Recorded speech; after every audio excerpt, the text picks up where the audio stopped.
તો આજે નરેન્દ્રભાઈ અને ભૂપેન્દ્રભાઈની જોડી દમદાર તરીકે જોવા મળી રહી છે। ડબલ એન્જિન સરકાર જ્યારે વાત કરવામાં આવે છે ત્યારે દિલ્હી દરબારમાં ગુજરાતની યાદી પહોંચશે। પીએમ મોદી સાથે ત્યાં ચર્ચા કરવામાં આવશે। નવા મંત્રીમંડળમાં કોનું નામ હશે? સત્તાના શિરે જ્યારે વાત સામે આવે છે કે ભૂપેન્દ્રભાઈ પટેલની જ્યારે પસંદગી કરવામાં આવે છે મુખ્યમંત્રી પદ તરીકે તેમનું નામ જ્યારે સામે આવે છે ત્યારબાદ હવે સમય આવ્યો છે કે મંત્રીમંડળમાં કોનું નામ હશે। કારણ કે એક બાજુ ઘણા બધા ફેક્ટર કામે લાગી રહ્યા છે, પાટીદાર, ક્ષત્રિય, ઠાકોર સમાજમાંથી।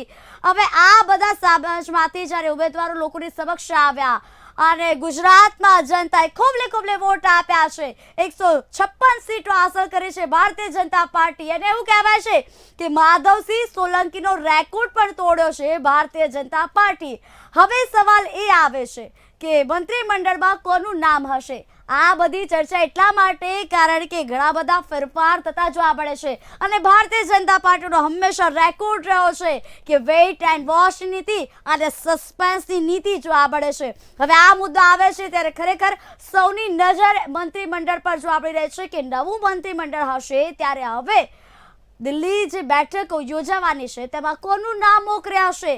કયા દમદાર ખેલાડી હશે? સ્વાભાવિક છે કે ગુજરાતી જનતાએ હવે ઉમેદવારોને પસંદ તો કરી દીધા છે, પોતાના પ્રતિનિધિને પસંદ તો કરી દીધા છે। ત્યારબાદ સીએમ પદના ચહેરા તરીકે મુખ્યમંત્રી તરીકે જ્યારે ભૂપેન્દ્રભાઈ પટેલનું નામ સામે આવી ગયું હવે મુદ્દો એ આવ્યો છે કે વિજય મુહૂર્તમાં તેમની શપથવિધિ પર જોવા મળશે અને ત્યાં 3 સ્ટેજ જોવા મળશે ત્યારે આ વખતે નવા મંત્રીમંડળમાં કોણ જોવા મળશે? સવાલ અચૂકપણે થાય છે કારણ કે ગુજરાતી જનતાએ આ વખતે ઘણું બધું વિચારીને નિર્ણય લીધો છે, પ્રતિનિધિને પસંદ કર્યા છે।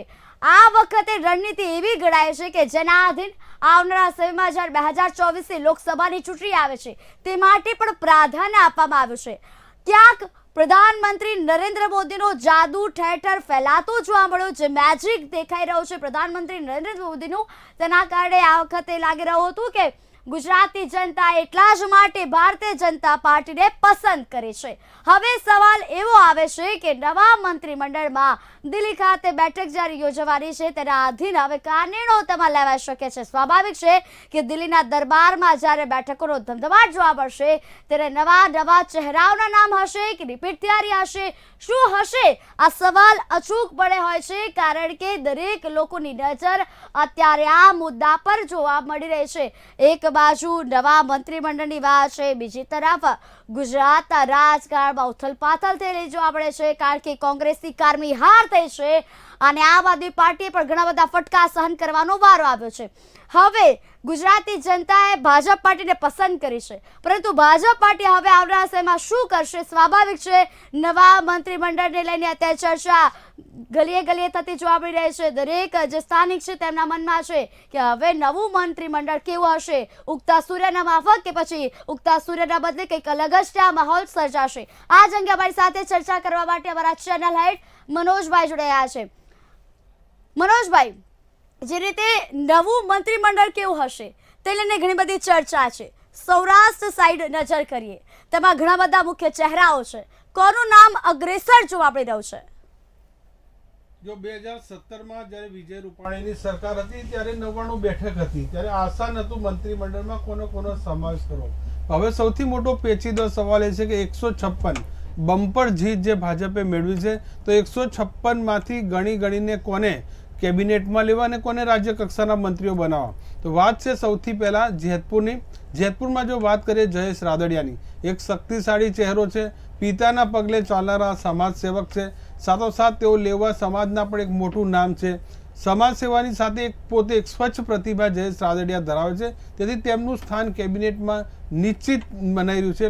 અગાઉ પણ તેઓ કેબિનેટમાં અન્ન નાગરિક પુરવઠા મંત્રી હતા, આ વખતે પણ કદાચ તેમને એક નવી મોટી જવાબદારી સોંપાય તે પૂરેપૂરી શક્યતા છે કે જયેશ રાદડિયા એક એવો ચહેરો છે કે એક સ્વચ્છ પ્રતિભા છે, બિન વિવાદાસ્પદ ચહેરો છે, તેને કારણે જયેશ રાદડિયાનું નામ પણ કેબિનેટ મંડળમાં નિશ્ચિત છે। સાંજે જે પીએમ સાથે જે મંત્રીમંડળના નામોની જે ચર્ચા થવાની છે તેમાં પહેલું નામ જયેશ રાદડિયાનું છે। હવે મનોજભાઈ, સવાલ એ થાય છે કે જયેશ રાદડિયાનું નામ તો સામે આવી ચૂક્યું છે, અત્યારે ચર્ચા ચાલી રહી છે, તેમાં અગ્રેસર તેમનું નામ છે, પરંતુ તેમને કયું મંત્રી પદ અપાય તે પર સવાલ છે। અત્યારે ગુજરાતી જનતા તે પર જાણવા માંગે છે। જે પિતાના પગલે અગાઉ પણ કહ્યું કે જ્યારે વિઠ્ઠલ રાદડિયા હતા ત્યારે તેમનું કેબિનેટમાં હતું, તેમના પગલે પુત્ર જે જયેશ રાદડિયા છે તેમનું પણ અન્ન નાગરિક પુરવઠા મંત્રી તરીકે તેમની સ્વચ્છ પ્રતિભા હતી તે છે. બીજું સમાજ સેવક છે, 24 કલાક આ એક જાગતો ચહેરો છે. દરેક લોકો સાથે જેતપુર નહીં સમગ્ર સૌરાષ્ટ્રમાં જ્યાં જ્યાં જયેશ રાદડિયા જાય ત્યાં તેમનું મોટું નામ અને તેમની કામગીરી બોલે છે, કામ બોલે છે. તેને કારણે જયેશ રાદડિયાનું કેબિનેટમાં એક નિશ્ચિત સ્થાન બનાવ્યું છે. અન્ન નાગરિક પુરવઠા તરીકે તેમની કામગીરી સફળ રહી છે. ફરીવાર કદાચ જે રીતે તેમણે સૌરાષ્ટ્રમાં વિજય મેળવવામાં એક મહત્વની ભૂમિકા ભજવી છે તો કદાચ તેમના જે વિભાગ છે તેમાં એક મોટો ફેરબદલ થઈ શકે છે. એટલે એકંદરે બરોજ અહીંયા એવું લાગી રહ્યું છે કે ક્યાંક રિપીટ થિયરી જોવા મળશે તો ક્યાંક નો રિપીટ થિયરી પણ જોવા મળશે. પરંતુ જયેશભાઈને કયા અનુસંધાને આ વખતે મંત્રી પદ આપી શકાય છે તે પણ સવાલ છે, કારણ કે તેમના સમાજ સેવકના ઘણા બધા નામો સામે આવી ચૂક્યા છે. એવું કહેવાય છે કે જેતપુરના તો સાવ જ છે. ચોક્કસપણે કહું કે જયેશ રાદડિયા એટલે નામ જ કાફી છે તેમની પ્રતિભાને અને તેની કામગીરીને ઓળખ માટે. સૌથી કેબિનેટ મંત્રીમાં જયેશ રાદડિયાની બાદ બાકી જરા પણ મોદી સરકારને પાલવે તેવી નથી, કારણ કે એક પાટીદાર ચહેરો, લેવા સમાજનો એક મોટો ચહેરો અને એક બિન વિવાદાસ્પદ પ્રતિભા, તેમની સામે કોઈ આંગળી ઊંચી કરવાની પણ તાકાત નથી અને કોઈ પણ કરી શકે પણ નથી, કારણ કે તેમની કામગીરી એ પ્રકારની રહી છે. તેમની આ કામગીરી એ પ્રકારની રહી છે જેના કારણે મંત્રી પદમાં તેમનું નામ આવી શકે એવી સંભાવના છે. હવે એ સવાલ થાય છે કે રાજકોટની જે બેઠકો છે તેમાં પણ કેટલાક નામો સામે આવી પહોંચ્યા છે. એવી બેઠક છે કે જ્યાં હાઈ પ્રોફાઇલ બેઠક જોવા મળી હતી. બેઠકો આ વખતે ઘણી બધી ચર્ચાસ્પદ રહી હતી. રાજકોટ દક્ષિણ અને રાજકોટ પશ્ચિમ આ બેઠકો પરના અમુક ઉમેદવારો પણ ક્યાંક ને ક્યાંક ચર્ચાસ્પદ રહ્યા છે. શું કહેશો તમે? ચોક્કસપણે જ્યારે મંત્રીમંડળની જે રચનાની વાત છે તો તેમાં રાજકોટની બાદબાકી પણ સરકારને પાલવે તેવી નથી અને જે તેમાં પહેલીવાર જે યંગ ચહેરાને, અનુભવી ચહેરાને જે સ્થાન આપ્યું છે, ભલે પ્રથમવાર તેઓ ચૂંટણી લડતા હોય પણ તેમનું સમાજમાં એક મોટું સ્થાન છે. જો વાત કરીએ સૌથી પહેલાં દર્શિતા શાહ ડૉક્ટરની, તો એક કોર્પોરેશનમાં જાણીતો ચહેરો, ડેપ્યુટી મેયર તેઓ રહી ચૂક્યા છે. તેમનું પણ વ્યક્તિત્વ છે, તેમની ઓળખ છે તે રાજકોટમાં અનેરી છે અને એવી સીટથી તેઓ જીત્યા છે કે જે વિજય રૂપાણી જે સીટ ઉપરથી લડતા હતા. રાજકોટ પશ્ચિમથી તેઓ જંગી લીડથી જીત્યા છે અને એક મહિલા ધારાસભ્ય તરીકે એક સૌથી મોટી લીડ છે. તેથી દર્શિતા શાહનું પણ મંત્રીમંડળમાં નામ છે તે નિશ્ચિત મનાય છે. ચાહે હાલ કેબિનેટમાં હોય કે તે રાજ્ય કક્ષાનો હોય પણ મંત્રી પદ છે તે તેમનું જરૂરથી પાક્કું લાગી રહ્યું છે. મંત્રી પદને ઘણી બધી ચર્ચા છે. અમુક એવા નામો સામે આવ્યા છે કે મહિલા ઉમેદવારોને પણ પ્રભુત્વ આ વખતે આપવામાં આવશે અને પુરુષ ઉમેદવારો પણ નામ આપવામાં આવશે. હવે બરોજ સવાલ એ થઈ રહ્યો છે કે કેટલાક ઉમેદવારો ક્ષત્રિય ઠાકોર સમાજમાંથી આવે છે, ઠાકોર સમાજમાંથી આવે છે, પાટીદાર સમાજમાંથી આવે છે. હવે મંત્રીમંડળ જ્યારે નવું નક્કી કરાતું હોય છે તેમાં આ મુખ્ય પાસાઓ પણ જોવા પડશે જેના આધીન નવું મંત્રીમંડળ જોવા પડશે. નિષ્ઠા, એક નામની જો ચર્ચા રહી ગઈ, રાજકોટમાં જે રીતે રાજકોટ પશ્ચિમથી ડૉક્ટર દર્શિતા જીત્યા હતા તે જ રીતે રાજકોટ દક્ષિણથી રમેશ ટીલાળા જીત્યા હતા. રમેશ ટીલાળા એક એવું મોટું નામ છે, ખોડલધામના તેઓ ટ્રસ્ટી છે, સાથોસાથ લેવા સમાજના પણ અગ્રણી છે, ઉદ્યોગપતિ છે અગ્રણી. રાજકોટમાં તેમને કોઈ ના ઓળખતું હોય નાદબાર એમ કહી શકાય. અને બીજું એક સ્વચ્છ પ્રતિભા રમેશ ટીલાળાની રહી છે, તો તેમનું પણ સ્થાન કેબિનેટમાં અથવા રાજ્ય કક્ષાના મંત્રીમંડળમાં નિશ્ચિત મનાઈ રહ્યું છે, કારણ કે પહેલેથી નરેશ પટેલની સાથે તેઓ સહયોગી રહ્યા છે અને નરેશ પટેલ અને રમેશ ટીલાળા પીએમ મોદી જે દિલ્હી જઈને તેમને મિટિંગ કરી હતી અને બાદમાં તેમને ટિકિટ મળી હતી તેના પર એમને એક ચર્ચા પણ થઈ હતી. પણ એક વ્યક્તિગત જે પ્રતિભા જોઈએ તો પાટીદાર સમાજ અને ખાસ કરીને ખોડલધામના ટ્રસ્ટી છે રમેશ ટીલાળા, તો તેને પણ મંત્રીમંડળમાં સ્થાનને નકારી ન શકાય, કારણ કે ચાહે કેબિનેટ હોય કે રાજ્ય કક્ષાનો હોય તેમનું નામ પણ નિશ્ચિત છે. હવે તેમનું નામ આવી શકે તેવી સંભાવના તો છે મનોજ, પરંતુ કયું પદ તેમને આપી શકાય છે તે પણ ચર્ચા અત્યારે થવી જોઈએ.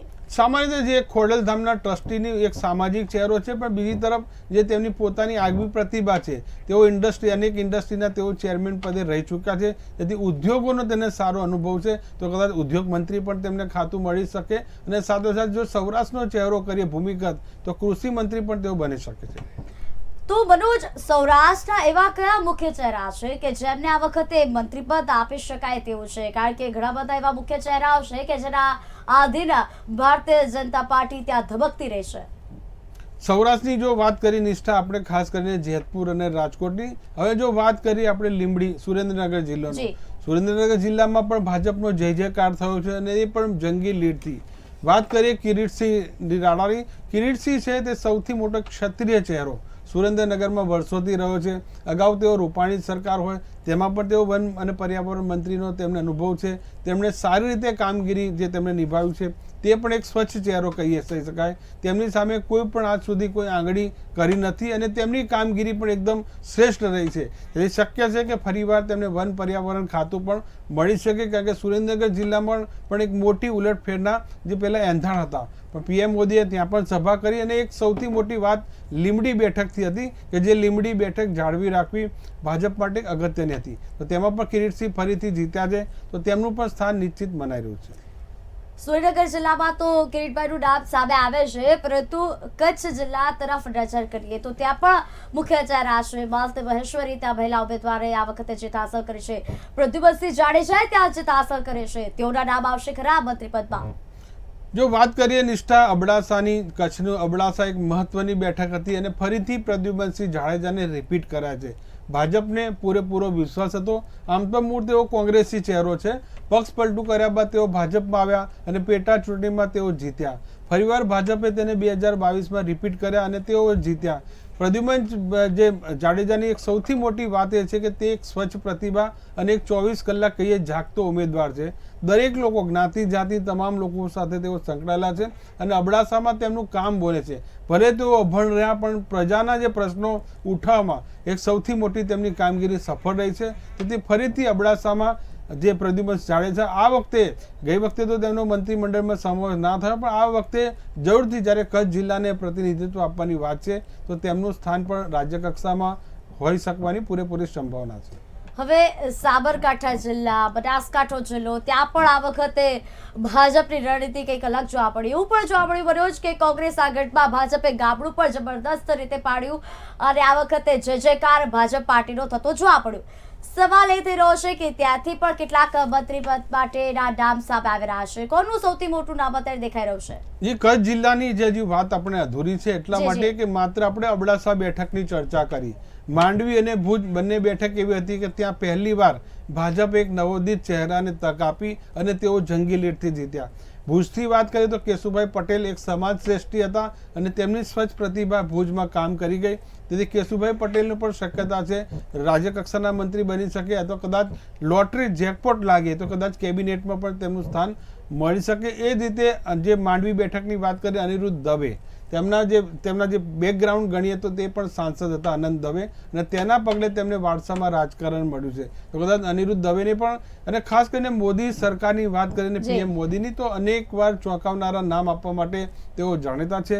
ભલે ગમે તેવા લોકો નામોની ચર્ચા હોય કે યાદીમાં નામ હોય, પણ છેલ્લી ઘડીએ જ્યારે પીએમ મોદીને લાગે કે આ વ્યક્તિ ખરેખરને અન્યાય થયો છે તો આ જ વ્યક્તિ કેબિનેટમાં કે રાજ્ય કક્ષામાં હોવી જરૂરી છે ગુજરાતના હિત માટે, તો તેનું સ્થાન નિશ્ચિત હોય. છેલ્લી યાદીમાં જો તૈયાર થયો તો તેમાં પણ ફેરબદલ કરી શકે છે. અનિરુદ્ધ દવે અને ખાસ કરીને કેશુભાઈ પટેલ, આ બંનેને કચ્છ તરફથી સ્થાન મળી શકે છે. હવે કચ્છ જિલ્લાની જો આપણે વાત કરી છે તો તેમાં પ્રદ્યુમનભાઈનું પણ નામ આપ્યું છે, કેશુ બાપાનું પણ નામ સામે આવ્યું છે. વિરેન્દ્રભાઈને મંત્રીપદ તરીકે પસંદ કરવામાં આવે કે નહીં? કારણ કે તેઓ પણ ઘણા બધા કામ કરતા, જો આપણે આ સમાજ સેવક તરીકે તેમની એક અલગ ઓળખ છે, વાગડા વિસ્તારમાં તેમનો દબદબો છે. જરૂરથી જે કચ્છમાં પણ ક્ષત્રિય સમાજની એક મોટી બહુમતી છે અને ત્યાં પણ પ્રતિભાશાળી ચહેરો વિરેન્દ્રસિંહ મનાય છે. તેમની જે બેઠક રાપરથી, જે તેમને વાત પહેલાં માંડવીને પ્રતિનિધિત્વ હતું રાપરથી લડ્યા, તે પણ પૂરી કચ્છની જે 6 બેઠક જીતવામાં તેમનું પણ એક મોટું યોગદાન છે. તેમને પણ રાજ્ય કક્ષાના જે મંત્રી કદાચ બની શકે છે. હવે સવાલ એ થઈ રહ્યો છે કે થરાદ બેઠકના જે ધારાસભ્ય છે શંકર ચૌધરી, તેમના પર સૌ કોઈની નજર છે. આ વખતે તેમને પણ કોઈક મોટું પદ આપી શકાય તેવી ચર્ચા છે બરોબર છે. શું કહેશો તમે?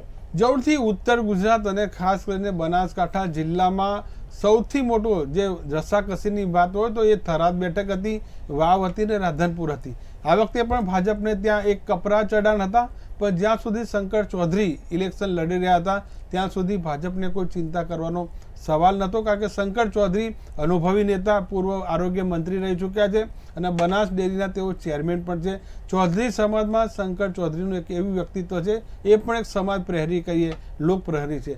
આ વખતે શંકર ચૌધરીનું નામ કેબિનેટ મંડળમાં એટલા માટે નિશ્ચિત છે કે જ્યારે ચૂંટણી હતી, જે સભાઓ યોજાઈ હતી, તેમાં અમિત શાહે ખાસ કરીને શંકર ચૌધરીના પ્રચાર કરતાં તેમણે કહ્યું હતું કે શંકર ચૌધરીને તમે જીતાવો, અમે તેને એક મોટું નામ, મોટું પદ આપીશું.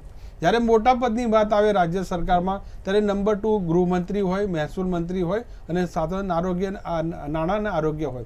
શંકર ચૌધરી અગાઉ વાત કરીએ તો તેઓ આરોગ્ય મંત્રી તરીકે રહી ચૂક્યા છે. તેમને પણ આરોગ્ય મંત્રીનો એક વિશાળ અનુભવ છે. બીજી વાત કરીએ, તેઓ ખેતી લાયક સાથે, બનાસ ડેરી સાથે, અનેક જે પશુપાલક મંડળીઓ સાથે તેઓ સંકળાયેલા છે. કદાચ કૃષિ કેબિનેટમાં જો વાત કરીએ, મહત્વનું ખાતું તો આરોગ્ય, ગૃહ અથવા મહેસૂલ, આ ત્રણમાંથી શંકર ચૌધરીને એક પદ છે તે નિશ્ચિત બનાવી રહ્યું છે. હવે મનોજ, આપે ચર્ચા કરી આરોગ્ય મંત્રી અંગેની, તો ઋષિકેશ પટેલનું નામ પણ સામે અચૂક આવી રહ્યું છે. તેઓ પહેલા તો આ પદ સંભાળી ચૂક્યા છે. હવે નવા મંત્રીમંડળમાં તેમનું નામ આવશે કે નહીં તે પણ સવાલ છે. વાત એ છે કે જે ભૂપેન્દ્ર સરકાર 1 હતી, તેમાં કેટલાક મંત્રીઓના જે રિપોર્ટ કાર્ડ હતા તે નબળા હતા. તેની પણ ઉપર જે પીએમઓ લેવલથી ગંભીર નોંધ લેવાઈ હતી. સૌથી અગત્યની વાત છે કે જ્યારે આરોગ્ય મંત્રી તરીકેનો અનુભવ ઋષિકેશ પટેલે નહોતો, પણ પહેલીવાર તેમણે જ્યારે આ મંત્રાલય સંભાળ્યું ત્યારે કોરોના જેવા અનેક મોટા પડકારો પણ હતા. બીજું વાત, પ્રદીપ પરમારને જે સામાજિક કલ્યાણ ખાતું આપ્યું, તેને પણ માટે પણ પડકાર નવા હતા. પહેલીવાર જ્યારે ચૂંટણી લડે અને પહેલીવાર કેબિનેટ પદ મળે, તેને સંભાળવું અને એક સારી રીતે કામગીરી જે કરવી એ સૌથી મોટી ચેલેન્જ હોય. કદાચ કેટલાક મંત્રીઓના જે રિપોર્ટ કાર્ડ નબળા આવ્યા હતા, તેને કારણે તેમના ખાતામાં મોટી ફેરબદલ થઈ શકે છે. તેને કારણે કદાચ આરોગ્ય મંત્રી છે તે બદલાઈ શકે છે. ખંભાળિયા બેઠક પરના ઉમેદવાર ભાજપના મુળભાઈ બેરા, તેઓ પણ આ વખતે જીત હાંસલ કરી ચૂકી છે અને તેઓ તો અગાઉ પણ મંત્રી પદ સંભાળી ચૂક્યા છે અને તેઓની પણ આ વખતે નામના દેખાઈ રહી છે. શું લાગે છે, તેમને મંત્રી પદ આપવામાં આવશે કે નહીં? કારણ કે ઘણી બધી ઉત્સુકતા દેખાઈ રહી છે તેમના નામને લઈને. જો સૌથી મોટું જે પડકારવાળી જે બેઠકો હતી, તેમાં ઘણી ખરી એક ખંભાળિયાની પણ બેઠક હતી કે ત્યાં પડકાર મોટો હતો. એક સાથે બે મોટા જે શક્તિશાળી નેતાને હરાવીને મુળભાઈ બેરા જીત્યા છે. અગાઉ તેઓ સિંચાઈ મંત્રી પણ રહી ચૂક્યા છે. સૌરાષ્ટ્રનો પણ એક મોટો ચહેરો છે. જ્યારે તે જ્ઞાતિ જાતિનું જો સમીકરણ જો સરકારમાં બેસાડવાનું હોય તો સૌથી વધુ સૌરાષ્ટ્રમાં કેટલી બેઠકો મળી તેને પ્રતિનિધિત્વ એ પ્રમાણે મળે. કચ્છમાંથી 6 બેઠક મળી તો કચ્છનું પ્રતિનિધિત્વ પણ જરૂરી છે. એ રીતે જ્ઞાતિ વાઇઝ અને ઝોન વાઇઝ છે. આ ખૂબ જ મહત્વનું બેલેન્સ છે, તે જાળવવું દરેક સરકાર માટે મહત્વનું છે. તેથી જો અત્યાર સુધી તમે સૌરાષ્ટ્રમાંથી જો ચહેરાની વાત કરીએ તો સિંચાઈ મંત્રી હોય, કૃષિ મંત્રી હોય, તે તમામ સૌરાષ્ટ્રના પાડે આવ્યા છે. અગાઉ ચીમન સાપરિયા હોય, આરસી ફળદુ હોય, આ તમામ કૃષિ મંત્રી સંભાળી ચૂક્યા છે. તો ફરીવાર જ્યારે કૃષિને જે મહત્વના જે ખાતા હોય તો ફરીથી સૌરાષ્ટ્ર તરફ અને તે પણ કદાચ મુળભાઈ બેરાને મળી શકે છે. હવે મનોજ, સવાલ એ થાય છે કે કેટલી મહિલાઓને પ્રાધાન્ય આપવામાં આવશે અને કેટલા પુરુષ ઉમેદવારોને આ વખતે પ્રાધાન્ય આપવામાં આવશે? અચૂકપણે જનતાને આ સવાલ માટે ઉત્સુકતા દેખાઈ રહેશે, કારણ કે નવું મંત્રીમંડળ કેવું હશે, સસ્પેન્સ વાળું હશે કે નહીં તે પણ છે સવાલ.